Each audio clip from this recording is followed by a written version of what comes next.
आणि आपण आता वळूया आपण आमचा विशेष कार्यक्रम महाराष्ट्र देशाकडे। मी माझी सहकारी यामिनीकडे वळतो।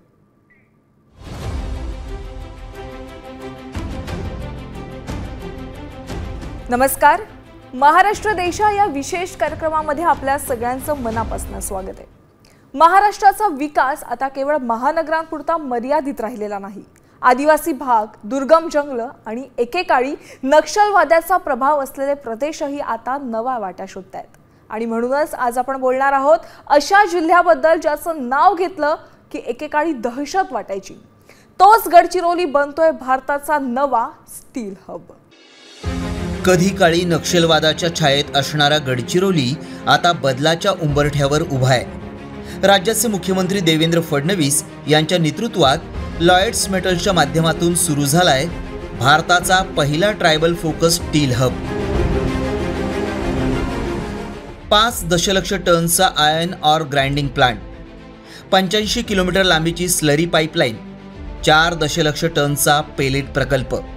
हे केवळ आकडे नाहीत, तर ही इथल्या जनतेच्या नव्या भविष्याची गुंतवणूक आहे। गडचिरोली जिल्ह्यात 2016 पासून लोह उत्खननाची सुरुवात झाली। मात्र त्यावेळी जिल्ह्याचा वसाहतीसारखा वापर होऊ नये, रोजगारासाठी स्थानिकांनाच प्राधान्य मिळावं आणि महिला सक्षमीकरणावर भर द्यावा यासारख्या अटी घालण्यात आल्या होत्या। मात्र आता परिस्थितीत बदल होत गेला असून स्थानिक कंपन्यांमध्ये हाऊसकीपिंग पासून ट्रक्स चालवण्यापर्यंत आता महिला काम करताना दिसतायत। एक प्रकारे गडचिरोलीचं चित्र बदलवण्याचा काम चाललेलं आहे। 14,000 लोकांना या ठिकाणी रोजगार मिळाला आहे।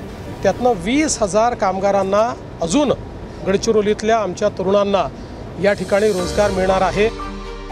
नैसर्गिक साधन संपत्तीनं संपन्न असलेल्या गडचिरोली जिल्ह्याचा विकास करताना तिथल्या पर्यावरणाला धोका पोहोचणार नाही याची काळजी घेणंही तितकंच आवश्यक आहे। त्यामुळेच ई-व्हेइकल्सचा जास्तीत जास्त वापर करून ग्रीन ट्रान्सपोर्टेशनवर अधिकाधिक भर दिला जाणार आहे। एवढंच नाही तर 2 वर्षात 1 कोटी झाडांची लागवड करून गडचिरोलीतील वन आच्छादित जमिनींचं प्रमाण वाढवण्याचं उद्दिष्ट ठेवण्यात आलंय।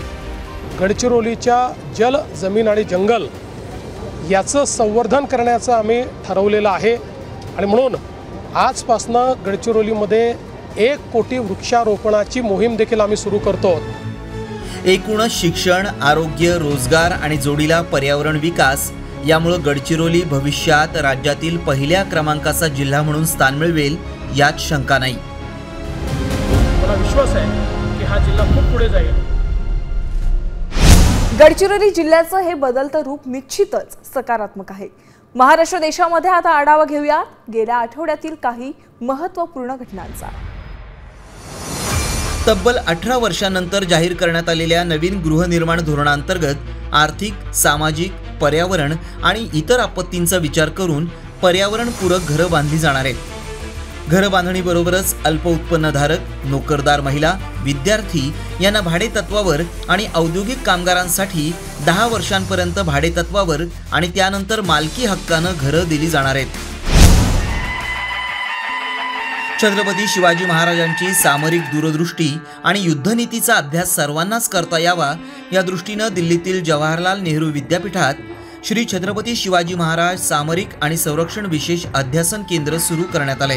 याचवेळी अभिजात भाषेचा दर्जा मिळालेल्या मराठी भाषेसंदर्भात संशोधन करण्याच्या उद्देशानं कुसुमाग्रज मराठी भाषा, साहित्य आणि संस्कृती अध्यासन केंद्राचं उद्घाटनही मुख्यमंत्री देवेंद्र फडणवीस यांच्या हस्ते करण्यात आलं। मराठीवर सगळीकडे संशोधन झालं पाहिजे आणि आता अभिजात भाषा झाली असल्यामुळे सगळ्या विद्यापीठांमध्ये त्याच्यावर संशोधन झालं पाहिजे।